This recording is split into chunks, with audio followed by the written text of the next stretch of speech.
Bienvenidos. Hoy vamos a meternos de lleno en uno de los mayores enigmas de la historia humana.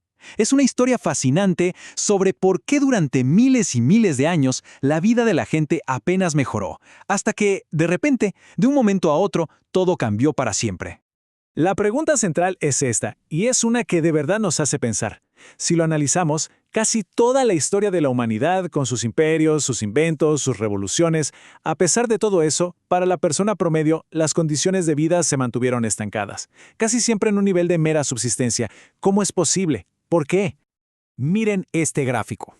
Lo que realmente impacta no es la subida del final, sino lo que pasó antes, o mejor dicho, lo que no pasó.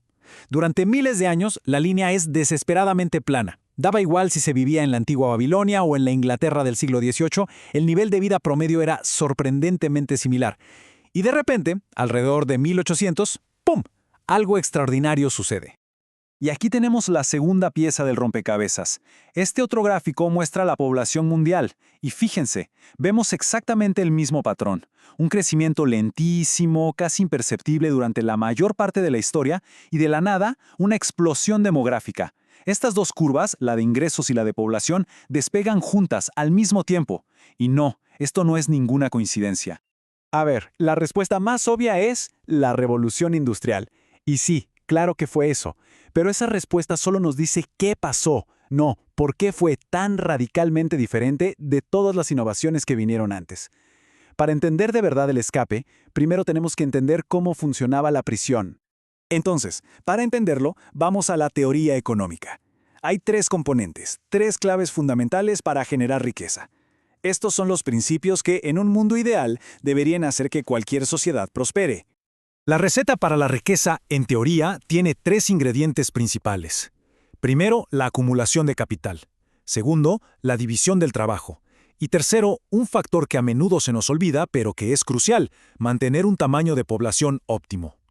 Vamos a ver cada uno de ellos. La acumulación de capital suena complicado, pero en el fondo es algo muy simple. Se trata de crear herramientas. Cualquier cosa, desde un simple martillo hasta una fábrica entera, que nos permita producir más de lo que podríamos con nuestras manos. Pero ojo, aquí está la clave. Para crear esas herramientas se necesita un sacrificio. Significa no consumir todo hoy para poder producir muchísimo más mañana. El ejemplo clásico es el de Robinson Crusoe. Él puede pasar el día entero pescando con las manos y, bueno, comerá algo. O puede dedicar todo el día a construir una red. Ese día quizá no coma mucho, pero a partir del día siguiente, con esa red, pescará muchísimo más. Ese es el trueque fundamental, sacrificar el presente por un futuro más próspero. En esencia, de eso se trata el ahorro y la inversión.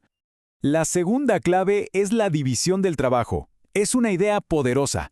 En lugar de que cada uno de nosotros intente hacer de todo un poco, cultivar, construir, coser, cada persona se especializa en lo que hace mejor. Esto aumenta, pero de forma drástica, la productividad total de la sociedad. Se produce más con el mismo esfuerzo. Volvamos a nuestro ejemplo. Mientras Crusoe está solo, tiene que hacerlo todo él mismo. Pero cuando llega viernes, ahí es donde ocurre la magia de la cooperación. Incluso si uno de ellos fuera mejor en todo, sigue teniendo sentido que se especialicen. Crusoe se enfoca en aquello en lo que tiene una ventaja mayor y Viernes en lo que su desventaja es menor. El resultado, juntos producen mucho más que la suma de lo que harían por separado. Y la tercera clave es, quizás la más sorprendente. Tiene que ver con el tamaño de la población. Resulta que hay un punto óptimo. Con muy poca gente, no se puede tener una división del trabajo efectiva. No hay suficiente especialización. Pero si hay demasiada gente para los recursos y la tecnología disponibles, el ingreso por persona empieza a caer. Bueno, si estas tres claves se conocen desde hace tanto tiempo, ¿por qué la humanidad estuvo estancada durante milenios? La respuesta está en una fuerza increíblemente poderosa que nos mantuvo prisioneros, la famosa trampa malthusiana. Esta es la definición central del problema. Cualquier mejora, cualquier avance, una nueva técnica agrícola, una herramienta más eficiente, no llevaba a una vida más cómoda o rica para la gente. Simplemente permitía que más personas pudieran sobrevivir, pero al mismo nivel de pobreza de siempre. Todas las ganancias eran, literalmente, devoradas por la población adicional. La lógica detrás de esto es simple pero brutal. Se llama la ley de los rendimientos decrecientes. Imaginen una parcela de tierra. Un agricultor produce una cierta cantidad. Si añadimos un segundo agricultor, la producción total aumenta, sí, pero quizás no se duplica. Si añadimos un 10º agricultor, ya se estorban entre ellos. La producción por persona inevitablemente cae. Y cuando cae por debajo del nivel de subsistencia, la población se autocorrige a través del hambre y la enfermedad. Ese es el mecanismo tan cruel de la trampa.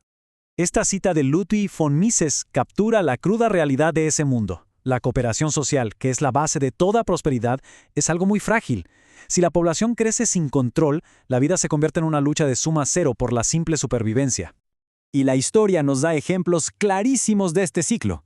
La invención del arco y la flecha, una tecnología revolucionaria en su momento, no hizo más ricos a los cazadores-recolectores, solo les permitió expandirse a nuevos territorios. Más tarde, la revolución neolítica, que lo cambió todo, permitió sostener a una población muchísimo mayor, pero esa gente, en promedio, vivía igual o incluso peor que sus antepasados. Durante milenios, esa fue la historia de la humanidad, una y otra vez. Pero hace unos 200 años, algo se rompió.